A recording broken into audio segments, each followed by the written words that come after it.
চালের জন্য বিখ্যাত দিনাজপুর জেলা, তবে চালের দাম বাড়ায় বাজার বেশ অস্থিতিশীল। আর চাল কিনতে বাড়তি টাকা গুনতে হচ্ছে সাধারণ মানুষের।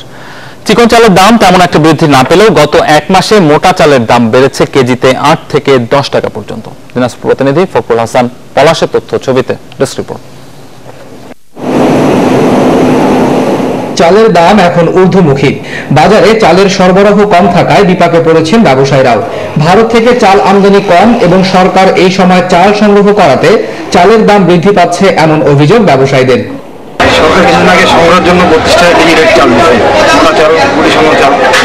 এই চালগুলো ক্রয় করার কারণে চালের দামটা বাড়ছে, এমন পর্যায়ে বাড়ছে যখন হচ্ছে মিলের কাছে মনে হয়।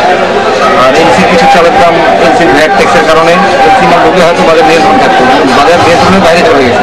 চাল যদি সরকার এটা সিজন মতো কিনতো, এই চালটা বাড়তো।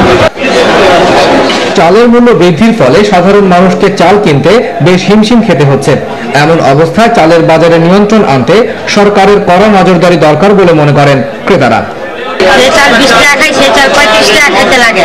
চালের দাম কেজিতে 10 টাকা বেড়ে গেছে। এইভাবে বাড়তে থাকলে আমাদের সাধ্যের বাইরে কিনে খাওয়া।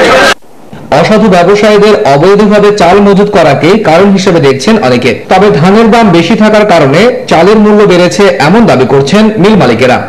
স্টক সবসময় থাকে, এটা একটা মিল চাইতে গেলে বিশাল লাগে আমাদের, যেহেতু অর্গানাইজ মিলে প্রচুর পরিমাণ হিউজ পরিমাণ লাগে, ধান লাগে, তো স্টক এটা রাখতেই হয়, সবাই রাখে।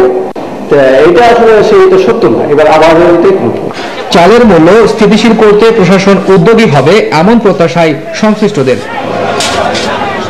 Desk report, news 24।